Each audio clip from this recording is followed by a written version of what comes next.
आज के इस क्लास में जो कॉमन एरर होगा वो मिसलेनियस होगा, मतलब ऐसा नहीं कि सिर्फ टेंस पर आधारित क्वेश्चंस होंगे, ठीक है। और फिर ये बात है कि कॉमन एरर जब भी बनाएंगे कॉमन सेंस अप्लाई करेंगे। कौन सा सेंस? स्पेशल सेंस नहीं करेंगे, स्पेशल सेंस करेंगे गड़बड़ हो जाएगा। तो क्या स्टार्ट किया जाए? Are you ready? ओके,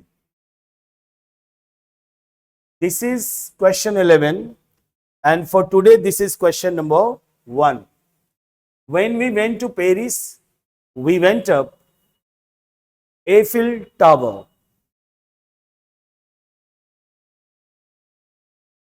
और एज यूजुअल आपको बताना है कि किस पार्ट में एरर है, यानी मिस्टेक है। बोलिए। डी में है, तो लॉक कर दिया जाए इसको। Okay, what is the error? ये एफिल टावर है and it is a historical place, historical monument.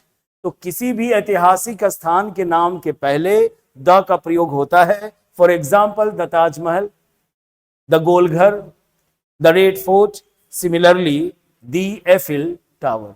आसान है बिल्कुल, ठीक। क्वेश्चन नंबर 2 कहां पर? नहीं, वो ठीक है। Question number 12, the Rajdhani Express is fastest train in India. The correct option is B. अब बताएंगे क्यों होगा B? B होगा because it is superlative degree. It is superlative degree और किसी भी superlative degree के पहले the का प्रयोग होगा। For example, the tallest, for example, the richest, for example, the poorest, the youngest, the most beautiful, the most important। तो किसी भी सुपरलेटिव के पहले दी का प्रयोग होता है। तो जब हम प्रैक्टिस करते हैं तो एक सेंस डेवलप हो जाता है और देखने के साथ ऐसे चुटकियों में एरर हम डिटेक्ट कर लेते हैं। क्लियर है? चलिए next. She is wiser of the two girls. इसको जरा ढंग से बनाएंगे क्योंकि इसमें मिस्टेक हो सकता है। चीज आपके अनुसार सी ऑप्शन होना चाहिए, क्या गड़बड़ी है इसमें?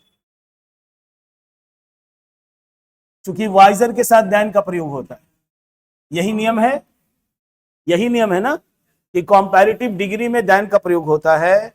और यहां दिस आंसर इज रॉन्ग, यहां पर ऑफ ही सही होगा, दैन लगाएंगे तो गलत होगा।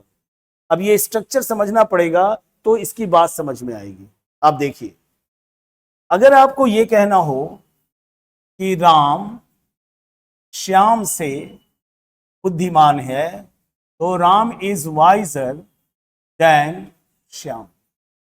The sentence is correct, no problem at all. Wiser than, poorer than, taller than, shorter than होता ही है 99%। ठीक है, अब कब नहीं होगा इसकी बात करें। अगर हमें कहना हो कि दो लड़कों में से राम अधिक बुद्धिमान है, दो लड़कों में से राम अधिक बुद्धिमान है, तो ये स्ट्रक्चर होगा Ram is the wiser of the two boys. Ram is the wiser of the two boys. अब यहां दो बातें अलग हो गई, ध्यान से सुनिए। नॉर्मली कंपैरेटिव डिग्री के पहले कोई आर्टिकल नहीं लगता, अगर लगाएंगे तो गलत होगा। ये सुपरलेटिव डिग्री में द लगता है, पता है ना आपको। लेकिन ऐसा स्ट्रक्चर हो जाए of the two girls, of the two boys, of the two cities, तो ऐसी स्थिति में कंपैरेटिव के पहले दी लगेगा और देन का प्रयोग नहीं होगा। दो उंगलियों में ये वाली उंगली ज्यादा लंबी है, तो दिस इज द याद रहेगा, this is the taller of the two fingers.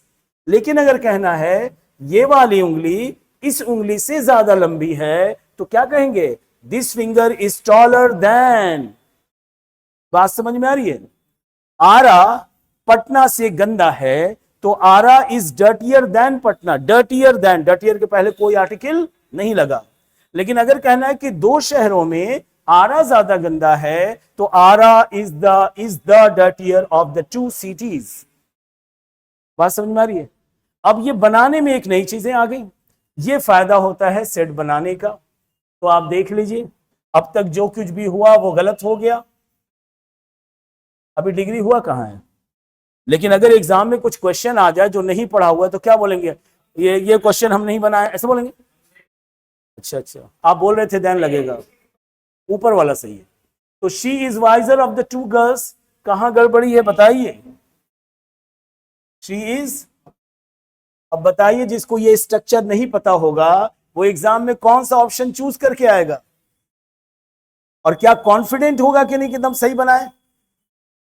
नहीं होगा। वाइजर देन वाला नियम तो ठीक है ना, कोई डाउट नहीं इसमें, आगे चले। ठीक, अब कहता है कि a tall and beautiful girl loves me, आराम से, a tall and beautiful girl loves मी।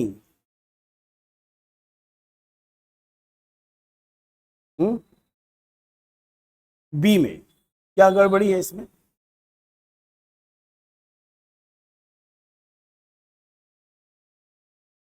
थोड़ा बैकग्राउंड देते हैं आपको, है ना। बैकग्राउंड ये है,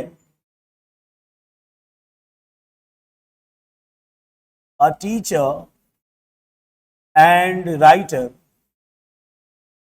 a teacher and writer teaches me, a teacher and writer teaches me, and here a teacher and a writer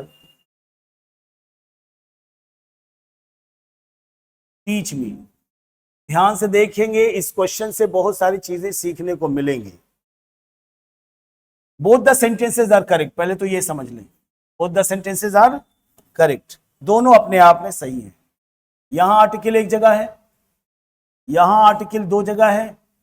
article एक जगह होगा तो वर्ब सिंगुलर होगा, है ना, बोलिए। आर्टिकल दो जगह होगा तो वर्ब प्लूरल होगा। अब जब हम एक सीख रहे होते हैं तो दूसरा भी ऑटोमेटिकली जान जाएंगे। कैसे? A teacher and a writer teaches me, article एक जगह वर्ब सिंगुलर, आर्टिकल दो जगह वर्ब प्लूरल।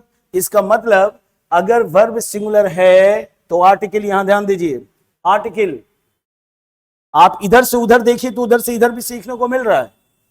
जब मैं कह रहा हूं कि आज 10% स्टूडेंट्स एब्सेंट हैं तो मैं ये कह रहा हूं कि 90% प्रेजेंट है, और जब मैं कह रहा हूं कि 90% प्रेजेंट है दैट मीन्स 10% एब्सेंट है। जब एक बात कही जा रही है तो पैरेलल में एक दूसरी बात भी कही जा रही है जो कि नहीं कही जा रही है लेकिन कही जा रही है। समझ गए? चलिए फिर से समझिए, वरना आगे जो बात आएगी फिर आप ऐसा एक्सप्रेशन देंगे समझ में नहीं आएगा। एक जगह आर्टिकल वर्ब सिंगुलर, इसमें दो तीन स्टेप में बात आएगी इसलिए पूरा ध्यान देंगे।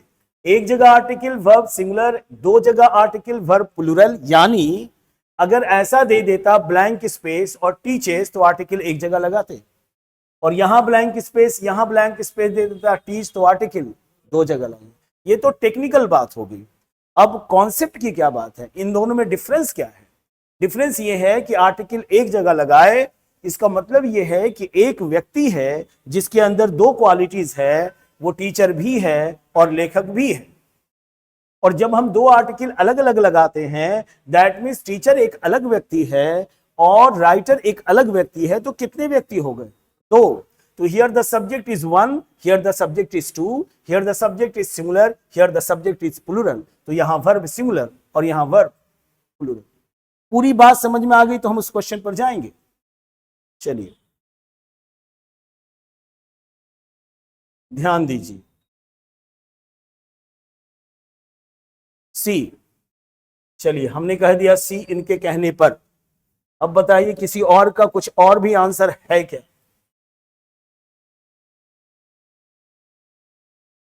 एक ने कहा सी तो हमने लगा दिया सी। अभी हम डिस्क्लोज नहीं किए कि which part has the error.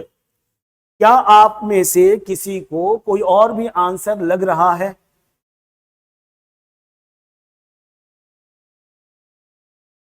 अच्छा, आप ये कह रहे हो ना कि ये सी में एरर है, चूंकि यहां पर लफ्ज को हम लव कर देंगे तो सही हो जाएगा, यही ना। और बोलिए, उसके हिसाब से तो हम ए क्या करेंगे? अच्छा, पहले वाले में से हटा देंगे तो कौन सा होगा? बी होगा। अब सब लोग बिल्कुल ध्यान से देखें और खास करके जो ऑनलाइन देख रहे हैं वो विशेष ध्यान दें। एरर किसी एक पार्ट में होगा, only one part has the error in it, है ना। तो अब यहां सी भी हो रहा है, चूंकि हम ये दो मान रहे हैं कि एक लड़की है जो लंबी है और एक लड़की है जो सुंदर है और वो मुझसे प्रेम करती है, तो इसलिए सर यहां पर दो अलग अलग लड़कियां हैं जैसा कि आपने यहां बताया था।